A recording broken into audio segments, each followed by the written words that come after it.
안녕하세요. 비글본 AI 제11강 도커 사용하기를 시작하도록 하겠습니다. 이번 시간에는 도커를 설치하고 도커 컨테이너를 가져와서 한번 사용해 보도록 하겠습니다. 요구사항은 개발 환경은 윈도우즈 10과 클라우드 9이고 준비물은 비글본 AI와 5V 3A 어댑터만 있으면 사용 가능합니다. 먼저 도커라고 하면은 OS VM 가상 머신, 버추얼 머신 알아야 되는데요. 기존에 우리 운영체제 구조, 하드웨어 구조를 보면은 부트로더가 있고 부트로더에선 커널을 부르고 커널에서 OS를 실행시키는 형태입니다. 즉 우리가 만든 U부트가 부트로더에 해당하고요.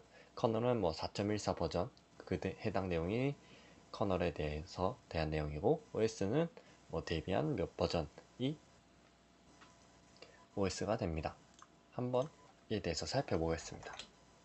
OPT의 스크립트에 툴로 가면은 버전이라는 부분이 있습니다. 버전을 실행시켜 보면은 여러 가지가 나오게 되는데요. 여기 이 장비의 모델이 나오고 U부트, 즉 이 부분이 부트로드에 속하고 커널 4.14에 블라블라 하는 내용이 적혀 있습니다. OS라고 하면은 지금 노태그라고 해서 나와 있죠. 데비안 버스터 버전, IoT, TIDF 이미지라고 이렇게 나와 있습니다. 이렇게 각각 부분이 분리가 되어 있는데요. 여기서 VM이라고 하면은 물론 AI에서 VM을 실행시키기에는 VM이 많이 무겁습니다. 왜냐면은 기존의 VM은 OS 위에 하이퍼바이저가 실행됩니다. 예를 들어서 VM웨어나 윈도우의 경우 하이퍼V 등이 있습니다. 하이퍼바이저가 실행되고 그 위에 VM, 즉 가상머신을 설치한 뒤 가상머신에서 OS를 구동하는 형태가 됩니다. 즉 하이퍼바이저가 있고 그 위에 VM이 쌓이고 OS가 쌓이니까 매우 무겁고 성능을 많이 차지하게 됩니다. 하지만 가상 OS를 사용하기에 필요한 경우는 굉장히 많이 있습니다. 테스트를 가볍게 한다거나 아니면은 설치를 간략화한다거나 등등의 여러 이유가 있을 텐데요. 도커는 하이퍼바이저처럼 도커 엔진 위에서 실행이 됩니다. 근데 위에 VM을 설치해서 OS를 완전 설치하는 게 아닌 게스트 OS, 즉 컨테이너를 불러오는 방식입니다. 이는 기존의 이 커널을 공유해서 기존 하이퍼바이저에 비해서 매우 가볍습니다. 즉 OS에서 OS를 구동하는데 필요한 부분만 추가로 설치해주면 되기 때문에 커널은 그대로 같이 공유를 해서 쓰고, 그래서 기존 하이퍼바이저를 쓰는 VM 방식에서는 보다는 훨씬 가볍고 빠르다는 장점이 있습니다. 도커는 크게 세 가지로 나눌 수 있는데요. 도커 이미지, 도커 컨테이너, 도커 레지스트리가 있습니다. 도커 이미지라고 하면은 우리가 OS 이미지 등 우리 첫 시간 했던, 지금은 IoT, TID 에버드를 사용하고 있는데요. 그런 이미지를 의미합니다. 읽기 전용의 템플릿 형태로 되어 있고요. 이미지를 가져와서 읽어서 자료를 보고 쓰고 하는데 읽기 전용으로 사용됩니다. 그리고 도커 컨테이너는 있는데요. 이미지에 의해서 만들어진 구동 환경입니다. 도커가 도커 이미지를 읽어서 필요한 부분을 설치를 하고 해서 가상으로 만들어냅니다. 그 환경이 도커 컨테이너가 됩니다. 마지막으로 도커 레지스트리라는 게 있는데요. 이렇게 도커를 쓰려다 보면은 이미지 저장소가 있어야 됩니다. 예를 들어 우리가 이 이미지를 써야 되는데 이 이미지가 어디 있는지 모르면은 가져올 수가 없습니다. 그래서 이미지 레지스트리라는 게 필요한데요. 제일 큰 곳은 도커 허브라는 곳이 있습니다.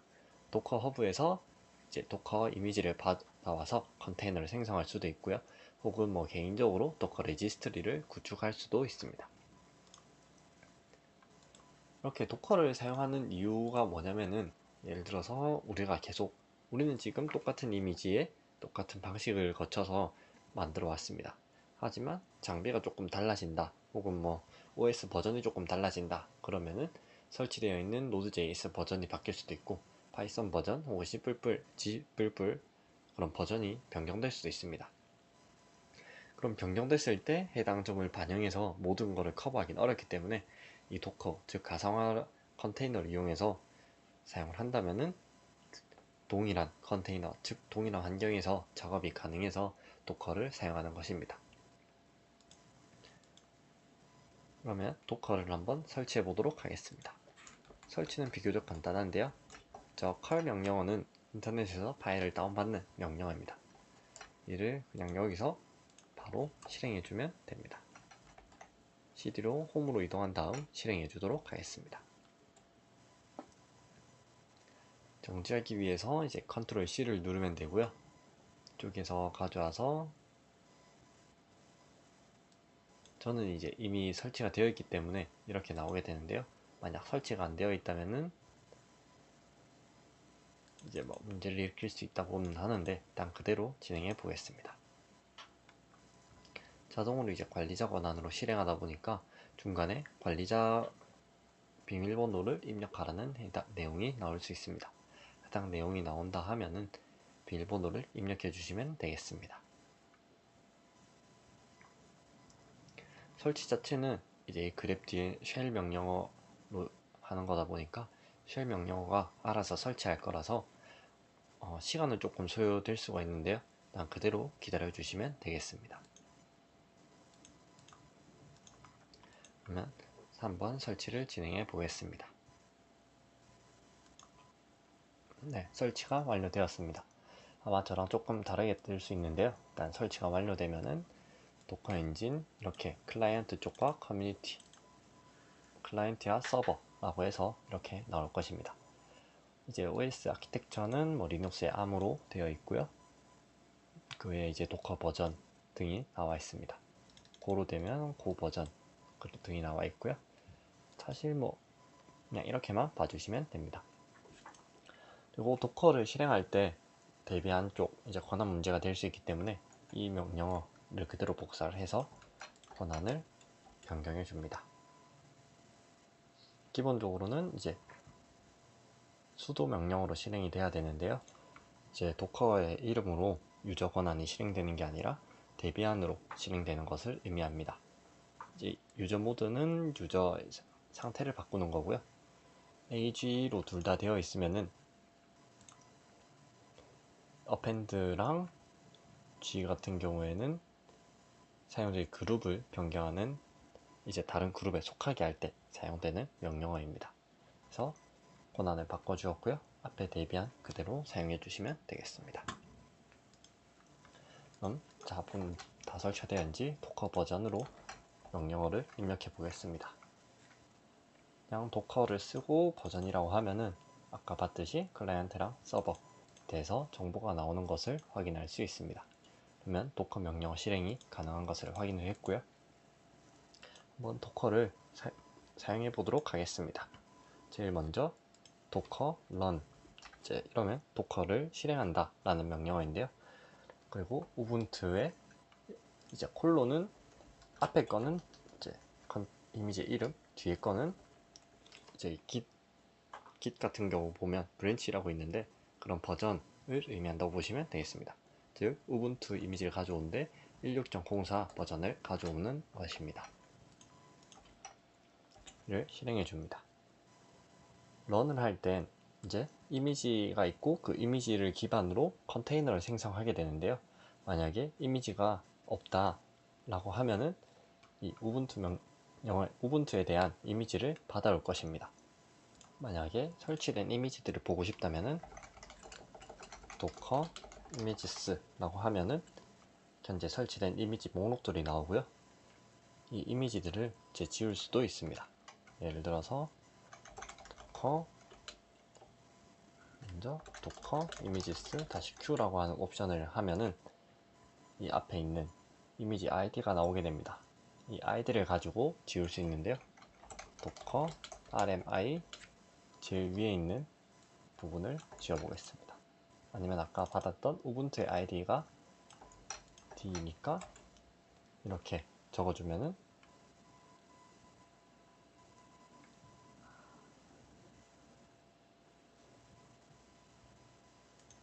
네, 현재 이제 정지된 컨테이너에 의해서 사용되고 있다라고 나오는데요. 그러면 컨테이너의 현황을 보겠습니다. ps docker ps라고 하면은 현재 실행 중인 컨테이너들을 볼 수가 있습니다. 일단 이 컨테이너들을 전부 종료해 주겠습니다. 종료하는 거는 docker kill oc 그대로 id를 넣어주면 되는데요. 그대로 넣고 지워줍니다. 네, 삭제가 되었고요. 근데 여기서 이미지가 stopped 컨테이너, 그러니까 정지된 컨테이너에 의해서 사용되고 있다라는 내용입니다. 그러면은 must be false, 강제 삭제를 해야 한다는 의미가 됩니다. 그러면 일단 강제 삭제 말고 이 뒤에 있는 id, 컨테이너 id가 될 텐데요. 이 컨테이너를 삭제해 보겠습니다. 삭제하기 전에 모든 내용을 보기 위해서 docker ps-a라고 하면은 이제 실행됐던 모든 컨테이너가 나오게 되고요. 뭐 보면은 스테이터스에서 뭐 created가 언제인지, 뭐 이미지가 어떤 게 됐었는지 나와 있습니다. 지금 우분투 16.04가 실행이 되었었던 것을 확인할 수 있습니다. exited가 종료가 되었고요. 그러면 해당 컨테이너를 지워 보겠습니다. docker rm 컨테이너 id를 적어줍니다. 그러면 아까 제일 위에 있었던 우분투 이미지를 사용하는 컨테이너가 지워졌습니다. 그리고 docker images를 이용해서 우분투 이미지 아이디를 가져오고 docker rmi 이미지 아이디를 넣어주면은 이미지가 삭제됩니다. 네, deleted 되었고요. 다시 images를 보면은 우분투가 사라진 것을 볼 수 있습니다. 여기서 다시 런을 하게 되면은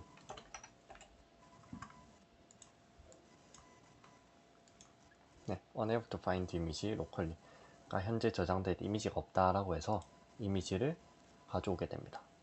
도커, 그러니까 우분투라고 하면은 하나의 OS로 용량이 꽤 최소한 몇 기가 이상이 되는데요. 지금 다운로드 받는 양을 보면은 몇십 메가 수준에 그치지 않습니다. 물론 기가바이트 단위의 도커 이미지들도 있긴 하지만은 전체적으로 OS를 바로 설치할 때에 비해서는 상당히 용량이 많이 줄어든 것을 볼 수 있습니다. 그러면 이 도커 런이 완료되면은 한번 확인해 보도록 하겠습니다. 네, 다운로드가 완료되었고요. 뭐 그냥 런을 해도 그냥 이걸 실행한다고만 하지 다른 거에 대한 내용이 없기 때문에 큰 변화는 없습니다. 근데 도커 ps를 보면은 뭐 물론 실행되고 있는 컨테이너도 없을 거고요. ps-a로 하면은 우분투 쪽에만 2개 이렇게 실행되어 있는데 전부 exitted 된 것을 확인할 수 있습니다. 그러면 이 밑에 있는 명령으로 실행해 보겠습니다.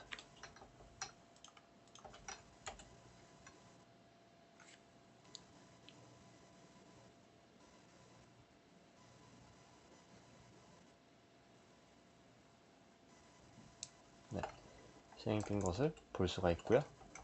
여기서 보면은 루트에 뭐 87b라는 이런 명령어가 되어 있습니다. 이거는 현재 우분투로 들어와 있는 상태인데요. 우분투인지 한번 확인해 보겠습니다. ls를 보면은 뭐 우리가 사용하던 시스템의 클래스의 GPIO 같은 부분도 다 남아 있긴 합니다. 물론 이쪽에다가 값을 뭐 쓸 수는 없습니다. 이렇게 리드 온리 상태이기 때문에 값을 따로 쓰거나 할 수는 없는데요. 우분투인지는 확인을 할 수 있습니다. 이쪽으로 넘어와서 etc의 이슈를 살펴보면 우분투에 16.04.7로 되어 있는 걸 볼 수 있습니다. 기본 여기서 이제 데비안으로 하면은 당연히 비글본 버전의 데비안이라고 나올 것입니다. 이렇게 우분투가 현재 실행되어 있는 것을 볼 수 있습니다. 매우 적은 용량으로 우분투를 실행할 수 있게 되었습니다. 이쪽에서 익스포트가 안 되는 거는 이 부분에 대해서는 이제 리눅스의 커널 단 그 밑에를 건드리는 디바이스 장치형 하드웨어 단을 건드리는 거기 때문에 지금 그냥 단순 커널 정보 공유만으로 만든 도커 이미지에서는 접근을 할 수 없습니다. 그래서 리드 온리 파일로 되어 있어서 접근을 할 수 없는 상태라고 보시면 될 것 같습니다. 여기서 exit 명령어 혹은 Ctrl D를 누르면 나가게 됩니다. 아까 우리가 썼던 명령어를 살펴보겠습니다. run 옵션에는 여러 가지가 있는데요. 대표적으로 i랑 t가 있습니다. i, t는 같이 가는 경우가 많이 있습니다. i는 상호 입출력, t는 tty를 통한 배쉬 셀 사용입니다. 그러니까 여기서 배쉬 셀처럼 쓸 수 있는 이유가 it 명령어가 여기 있었기 때문입니다. 그리고 D라는 옵션 쓰면 백그라운드 실행을 하게 됩니다. 그 외에 RM을 하면 프로세스 종료 시 컨테이너 자동 삭제입니다. 아까 이제 사용하지 않는 컨테이너들이 많이 남아 있었는데요. 해당 컨테이너들은 이제 이런 RM 옵션 없이 그냥 종료만 되어 있는 상태라서 그렇습니다. 그 외에 이 명령을 이용하면 환경 변수 설정이나 P 명령으로 포트 연결 등을 할 수 있습니다. 그러면 다른 컨테이너를 한번 설치해 보도록 하겠습니다. 레디스라는 거를 설치를 해 볼 건데요. 레디스는 키값 구조의 인메모리 DB에 속합니다. 뭐 따로 연결관계 같은 걸 가지고 있지는 않고요. 키값 구조로 매우 간단한 구조입니다. 그래서 캐시 서버로 주로 사용을 하는데요. 이제 서버가 작업을 할 때 CPU 이제 서비스에서 바로 DB 접속을 해서 뭔가를 하려면은 매우 많은 시간이 걸릴 것입니다. 매번 쿼리를 날리면. 그러면 그 앞에 쿼리를 날렸던 정보가 저장되어 있으면은 그거를 그대로 불러올 수 있는 게 있다면 좋을 텐데요. 그 역할을 하는 게 바로 캐시 서버입니다. 캐시 서버는 비록 간단할지라도 빠른 속도를 가지고 있으면 되는 그런 형태라서 인메모리이기 때문에 매우 빠른 속도를 가지고 있고 키값 구조로 매우 간단한 구조를 가지고 있습니다. 그러면 이 레디스를 도커로 가져와 보겠습니다. 기존의 레디스를 설치를 하려면 많은 과정들을 거쳐야 될 것입니다. apt 명령어라든지 wget 등으로 가져와서 make install을 하는 과정을 거쳐야 되는데 도커를 쓰면 매우 간편하게 레디스를 설치하고 실행할 수 있습니다. docker run 네임을 적어 줄 텐데요. 이 네임은 우리가 위에서 봤던 다시 보겠습니다. docker ps a를 보면은 쪽에 네임이라고 있습니다. 이 컨테이너 이름을 의미하는데요. 기존 랜덤하게 들어가는데 이 부분을 쪽에 이렇게 네임으로 지정해 줄 수 있습니다. 다시 D가 있으니까 백그라운드 실행된다는 의미고요. P는 이제 6379를 6379에 연결해 주겠다 라는 의미입니다. 맨 뒤에는 이미지 이름이 들어가게 됐습니다. 복사해서 실행해 주도록 하겠습니다. 네, 이 myredis라는 이름의 컨테이너가 이미 실행되고 있기 때문에 이제 에러가 발생을 했는데요. 일단 이 컨테이너를 지우고 아니면 myredis가 아니라 myredis2로 한번 실행해 보겠습니다.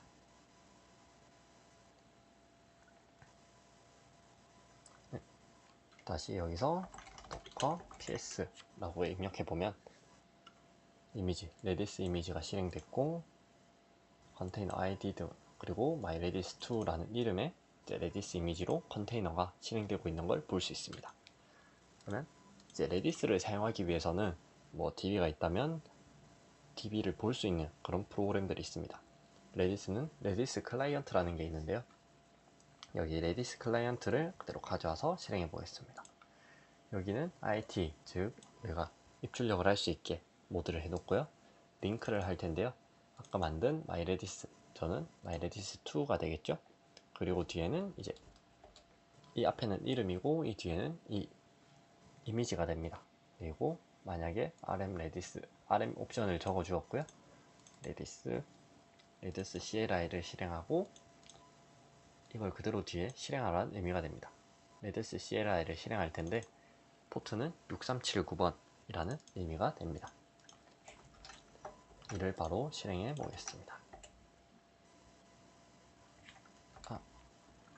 myredis2를 실행해 줘야 되고요. 네, 그러면은 redis CLI로 들어온 것을 확인할 수 있습니다. 뭐 간단하게 info를 입력하면은 현재 redis 서버의 정보를 볼 수가 있고요. 이렇게 뭐 메모리에 대한 내용이나 아까 밑에는 CPU에 대한 내용 등이 있었습니다. 뭐 서버 버전 등을 이렇게 확인을 할 수 있습니다. 여기에서 간단하게 set key value라고 적어주겠습니다. 이러면은 set은 key value를 넣는 것인데요.